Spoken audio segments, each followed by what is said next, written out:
O secretário municipal de saúde da Prefeitura de Bauru, José Eduardo Fogolin, apresentou a terceira audiência pública do terceiro quadrimestre de 2018 com o fechamento dos dados.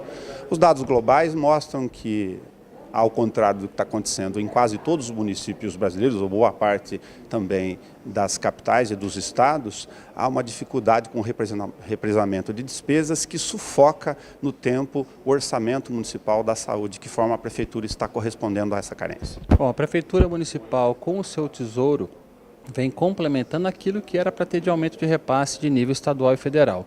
Essa é uma realidade de praticamente todos os municípios.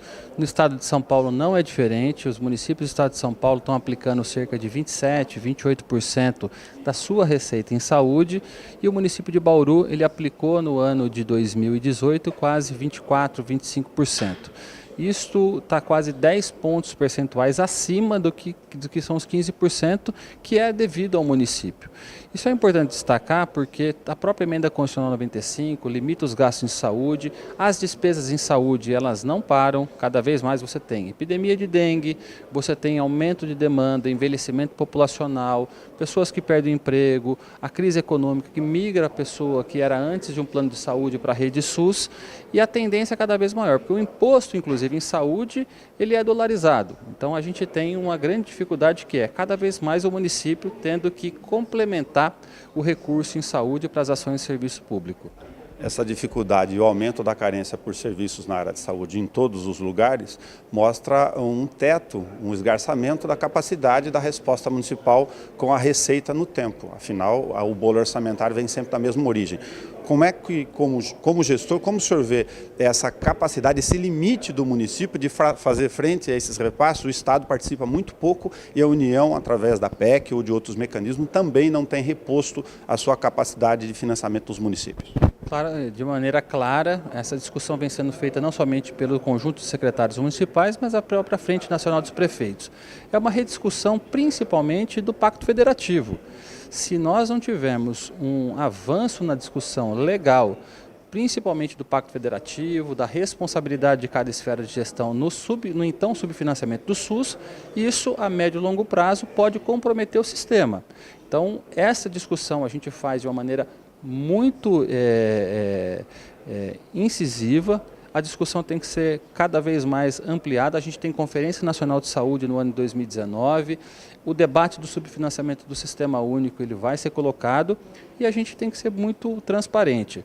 Se persistir emenda constitucional 95, com limitação de gastos em ações de serviço público de saúde por parte da União, por parte do Estado, o município cada vez mais vai ter o seu orçamento estrangulado e a gente tem um limite.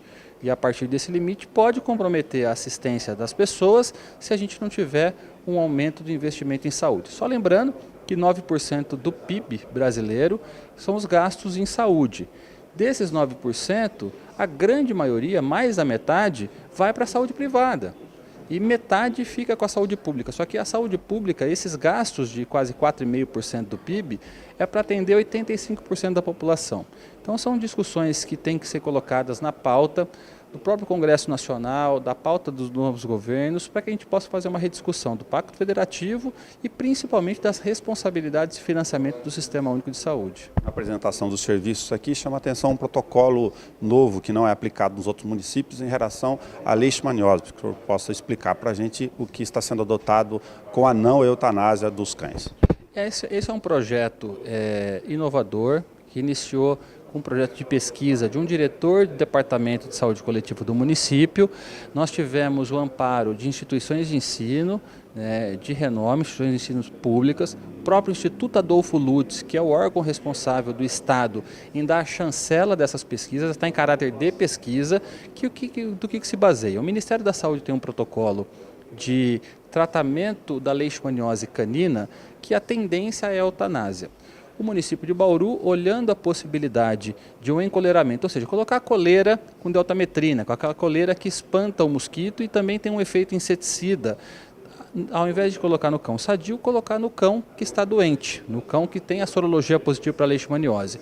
E o efeito disso, a tendência é mostrar que o número de casos de leishmaniose, a tendência é reduzir porque você tem um controle.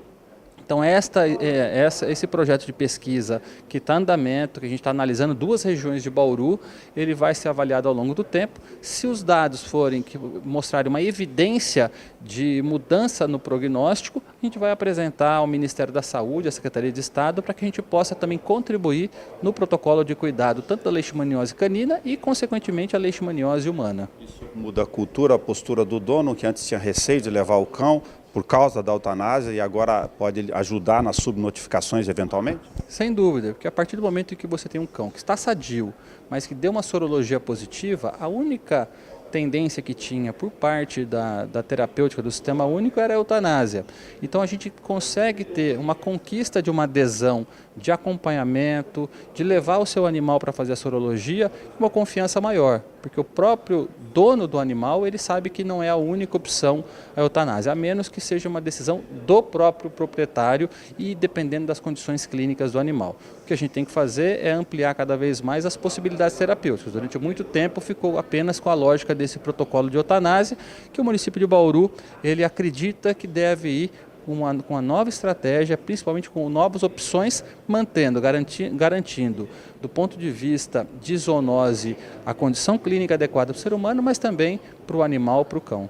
Por fim, há uma preocupação natural de interpretar os dados de maior solicitação ou de demanda relacionados a remédios. No ano de 2018, aqui da prestação de contas, a Secretaria fez 2 suplementações adicionais de R$4 milhões só nessa área. Se isso reflete uma questão, infelizmente, de maior procura ou dependência ou necessidade de medicamentos junto à população, se é um planejamento de antecipação da Secretaria visando o controle dos estoques para esse ano?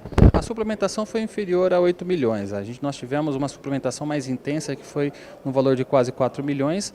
Isso se deve porque o orçamento que a Secretaria de Saúde planeja para o ano seguinte, ele tem o seu corte linear por parte da Secretaria de Finanças e geralmente também a gente tem dentro dessa ação de aquisição de insumos e medicamentos um corte linear. Acontece que a demanda existe.